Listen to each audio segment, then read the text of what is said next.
Hi hello friends, welcome back to media talks. நான் உங்கள் Mounika. So நம்ம ரைட்டர் வந்து பார்த்தீங்கன்னா எப்போயாவது இந்த மாதிரி போஸ்ட்லாம் ஷேர் பண்ணுவாங்க. நம்ம மகாநதி ரைட்டர் நாடோடி பாரி சார் வந்து அதே மாதிரி வந்து பார்த்தீங்கன்னா நேற்றுக்கு நம்ம எல்லாருமே பேசப்பட்டு இருந்தோம் இல்லையா, தாத்தாவோட டைலாக்ஸ் எல்லாமே ரொம்பவே நல்லா இருந்துச்சு அப்படின்னு சொல்லிட்டு தாத்தாவும் பெருணும் அந்த ஒரு கான்வர்சேஷனில் தாத்தாக்கான டைலாக்ஸ் எல்லாமே ரொம்பவே சூப்பராக இருந்துச்சு நம்ம சொல்லியிருந்தோம் இல்லையா. அதே தான் வந்து பார்த்தீங்கன்னா அவருக்கு நிறைய பாராட்டு வந்து கிடச்சிருக்கு. இந்த டைலாக் வந்து பார்த்தீங்கன்னா எப்படி எழுதினார்னா, அவர் ஊருக்கு போக வேண்டிய அந்த அர்ஜென்ட்டான டைமில் வந்து பார்த்தீங்கன்னா ஊருக்கு போகிறத ஒரு நாள் தள்ளி வச்சுட்டு ரொம்பவே நமக்காக அவரோட உழைப்புக்காக வந்து எழுதினார். பட் இந்த லெவலுக்கு சக்ஸஸ் வந்து ரொம்பவே ஹாப்பியாக இருக்குது அப்படின்ற மாதிரி சொல்லியிருந்தாங்க. எழுதிட்டு அந்த சீன் அடிச்சும்போது இந்த தாத்தா வந்து பார்த்தீங்கன்னா கால் பண்ணி அவருக்கு பாராட்டவும் செஞ்சிருக்காரு. இதுவுமே வந்து ரைட்டிங்கில் அதுமே அந்த கமெண்ட்டில் சொல்லியிருப்பாங்க கேப்ஷனில். அவர் என்ன சொல்லியிருக்காரு அப்படின்னு பார்த்தீங்கன்னா, போன ஷெட்யூலில் தாத்தா விஜய் காம்பினேஷனுக்கு மட்டுமே 5 காட்சிகள் ஒரே நாளில் எழுத வேண்டியிருந்தது. பொங்கல் விடுமுறைக்கு ஊருக்கு செல்லும் அவசரம் வேறு.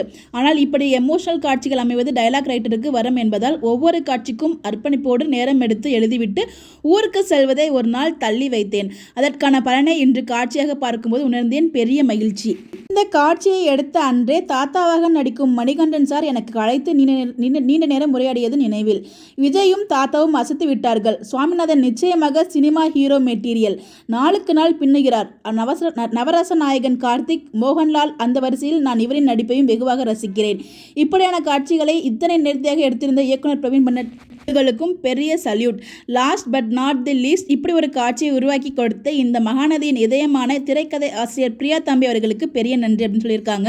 ஸோ தாத்தாவும் அவங்களுக்கு வந்து கால் பண்ணி வந்து ரொம்பவே ரொம்ப நேரம் பேசியிருக்காங்க. அதையும் இவங்க மென்ஷன் பண்ணியிருக்காங்க. அது மட்டும் இல்லை, நம்ம விஜயோட நடிப்பு வந்து நிறைய இடத்துல அவர் பாராட்டியிருக்காரு. அதே மாதிரி இந்த இடத்துலையும் வந்து பார்த்தீங்கன்னா நவரச நாயகன் கார்த்திக், மோகன்லால் வரிசையில் இவரும் ஒருத்தர் அப்படின்ற அந்த லெவலுக்கு வந்து அவர் பாராட்டியிருக்காரு. அது மட்டும் இல்லை, ஒரு கண்டிப்பாக ஒரு சினிமா ஹீரோ மெட்டீரியல் அப்படிங்கிற மாதிரி அவரே இந்த லெவலுக்கு புகழ்ந்திருக்காரு. ஸோ நம்ம எவ்வளோ ரசிக்கிறோமோ அதே லெவலுக்கு அவங்களுமே ரசிக்கிறாங்க. ஸோ அவங்களுக்கு விஜய் இந்த லெவலுக்கு பிடிக்குதுன்னா அவரோட பெர்ஃபார்மன்ஸ் தாங்க முக்கியமான ரீசன். ஸோ எந்த சீனை கொடுத்தாலும் அப்படியே பின்றாரு. அழுகிற சீனாக இருந்தால் என்ன, கோமான சீனா எதை கூட நான் வந்து அசால்ட்டாக நடிப்பேன் அப்படிங்கிற மாதிரி வேறு லெவலில் தரமாக வந்து பண்ணிட்டு இருக்காரு. உண்மையிலே அவரோட பெர்ஃபார்மன்ஸுக்கு உண்மையிலே பெரிய செலக்ட் கொடுத்தாகணும். அவ்வளோ ஒரு சூப்பராக நடிச்சிட்டு இருக்காரு.